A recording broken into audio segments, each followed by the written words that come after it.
there, bibliophiles and those raising bibliophiles. Without ratings and warning labels, finding which books are appropriate for your children to read is like navigating wild terrain without a map and a compass. I don't know about you, but I have been burned more than once handing my child a book that I thought was clean and appropriate. I'm a fellow mom, educator, reading specialist, and literary enthusiast trying to find great books for my children and yours to read. If you're looking for real reviews from a mom with a biblical worldview, then welcome and enjoy this week's book review. This week's book review is No Place Like Here by Christina June, and this is third in the series that began with It Started With Goodbye. This book specifically follows Ashlyn and takes place during the summer between her junior and senior year of high school. As her junior year is coming to a close, Ashlyn is learning via social media that her father is on his way to jail for tax evasion. When she speaks with him, she also learns that her mother is going to a rehab facility to deal with her depression. Ashlyn's summer is definitely not going to be the one she thought she was going to have, but it does turn out to be the one that she needed. So before I go any further, I just want to share a little bit of the opening chapter just to give you a taste for the writing style and how the readers are introduced to the beginning of this book, just to give you a little taste of it. The book does begin with a quote before you get into chapter 1 by Dr. Brene Brown, and it says, "Owning our story can be hard, but not nearly as difficult as spending our lives running from it." There's never a good way to find out that your father's going to prison.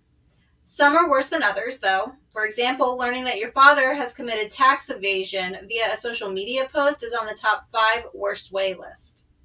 I might have missed it if I hadn't logged on to see if my best friend Tatum had posted any new messages for me. We'd spent the last school year apart, me at boarding school in the Shenandoah Valley and her at home just south of Washington, D.C. And we had been making plans for not only my big return home, but for the upcoming school year. Not that I had actually asked my parents if I could come back for senior year yet, but I would, soon. And there, below a photo of Tatum was her boyfriend, and her boyfriend was the news article from the Washington Post about my father. And the cherry on top, Cassie Pringle, the girl down the hall, hadn't even posted it. Her mother had, with the message, "Cass, doesn't this guy's daughter go to your school? Thanks, Mrs. Pringle." The headline was the worst. Millionaire real estate developer evades IRS. It made my father seem like some creepy supervillain who was ducking into shadowy alleys to avoid getting caught by the police. But in a way, it wasn't that far off. Instead of an alleyway and the police, my dad hid from the federal government behind a shiny exterior and seemingly pristine business. I inhaled and exhaled in short, panicky little bursts as I skimmed the first few paragraphs. Prominent, community leader, disappointing, 7 years without paying, dead to rights, plea hearing, guilty, sentence, jail time, no comment. I swallowed the lump in the back of my throat and shut my laptop harder than I'd meant to. There was no way, right? My dad going to jail? I scoffed aloud. No chance. It was a misprint. Had to be. There was no way my parents would keep something like dad committing white-collar crime a secret from me. Was there? I felt around in my backpack for my phone. I'll just call home and clear it up. Easy. I dialed my mother, but got her voicemail. "You've reached Celine Zanotti. I can't answer my phone right now, but please leave me a message and I'll get back to you as soon as I'm able. Have a fabulous day." Fabulous was my mother's favorite word. She thought my elitist private boarding school was fabulous. She thought her closet full of shoes was fabulous. She thought our vacations to Miami Beach each summer were fabulous. Is Dad's alleged impending doom fabulous? "Hi, Mom. I just read an article saying Dad's going to jail and thought that was something you would tell me before it hit the national news. So please call me and let me know what's going on. Please." 2 pleases. I'd done it without realizing, but once it hit me, I knew I was scared. "Call Dad," I said into the phone. It practically slipped from my sweaty palm. It rang twice. It rang once, twice, 3 times. I was about to slam the phone down on my bed when my dad answered. "Hello?" Dad's voice was gruff, short, like he didn't have time for this. "Hi, Dad," my voice quivered. "It's me. Ashlyn. Hi, how are you? Getting ready for exams, I hope." Did I hear him take a deep breath? Was it fear or relief? Regardless, here he was, still managing to tell me what he thought I should be doing. Classic. I gritted my teeth. Of course, you know me. And the kicker was, he didn't. But that was neither here nor there. Dad cleared his throat. Well, I'm guessing you're calling because you've heard about my little setback. Little setback? Is that what's going to federal prison is? I almost said. So it's true. I wish you had told me yourself. There was a moment of silence before he spoke again. Sweetheart, your mother and I have been trying to determine the best way to tell you. My lawyers and I were able to make a deal with the prosecuting attorney, which thankfully avoided a big trial and the media circus that comes with it. However, it seems we took too long to fill you in. I'm sorry if you were shocked by what you read. Sweetheart? It left a sour taste on my tongue. He only used terms of endearment when he was trying to convince me of something. And he was sorry that I was shocked? What a non-apology. Like it was somehow my fault that I'd been surprised by the news that he had failed to mention to me. I pursed my lips. I was shocked by the fact that you didn't tell me before the internet did. As soon as I said it, my stomach dropped, like I was on a roller coaster. Clapping back at him never went over well. My father exhaled into the receiver. Unhelpful, Ashlyn. This is a very difficult time for me right now. It is certainly not the time to be disrespectful. You were not raised to act this way. My chest tightened the way it always did when he criticized me.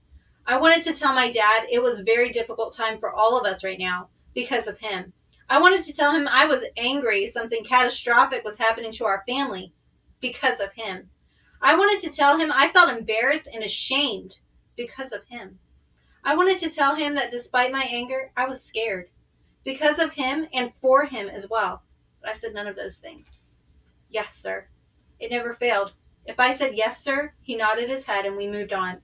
But how did we just move on from this? So that's a little taste of the opening of the story. And then obviously Ashlyn is coming to terms and really starting to open up about the harsh realizations of her father. Her controlling father definitely makes sure that Ashlyn is cared for, though, and he manages for her to stay with her aunt and uncle, and the uncle is the father's brother in Pennsylvania for the summer. Ashlyn's older cousin Hannah is working for the summer at a local retreat center, and Ashlyn's aunt has managed to get her a position there as well. Ashlyn is a girl who has excelled academically and often enjoys indoor activities. So working at the retreat center on the heels of her parents' departures is only one aspect of her troubles. Surviving the summer with people she really doesn't know in the great outdoors and with a pressing concern of what her senior year of high school is going to look like is at the forefront of her mind. In order to escape her troubles, though, Ashlyn unfortunately strikes up a bit of a romantic relationship with a young man who's also working at the retreat center. His name is Marcus. One of the reasons I would recommend this book for older teens is due to a lot of the kissing that takes place between Ashlyn and Marcus. There's definitely a lot more of that in this book than you saw in book 1 for sure with Tatum. It's clear to adult readers and probably not so much for teen readers that Marcus is not quite the good guy and that Ashlyn is actually trying to find comfort and validation in her relationship with Marcus because she lacks that confidence in a relationship with her father. So because that is such a damaged relationship, she's really seeking. You can see a little bit of that in book 1, probably with the bad boy that she goes after in that book. That causes all the troubles. But then in this book, definitely with Marcus, we see that aspect. So this book is recommended ages like 13 and up. She is going into her senior year of high school. I would probably lean more to that 16, 17 range for this particular book, given the nature of the relationship between her and Marcus and how she's really struggling with those emotions. Again, this actually would be a great opportunity to have that talk with your daughters. About how they should not be seeking their validation in relationships with other people, but their validation comes from the Lord. And so comfort comes from the Lord, and that anything in the world and trying to find that in another person is always going to dissatisfy and disappoint. So anyhow, just sort of a little tangent with that, but just to make you aware that that relationship is really there between her and Marcus as she's really struggling with a lot of things between her and her father. And in that relationship with Marcus, she definitely goes straight to kissing. There's not a whole lot of development as a friendship. It definitely jumps into the physical. Nothing goes beyond kissing in the book. So as far as that goes, that's definitely much cleaner than a lot of other books that I've read, which bring in a whole sexual aspect. And this book doesn't really doesn't bring that. So parents will be happy to know that nothing really exceeds the scenes of kissing, but some of them are passionate and they do kiss quite a few times.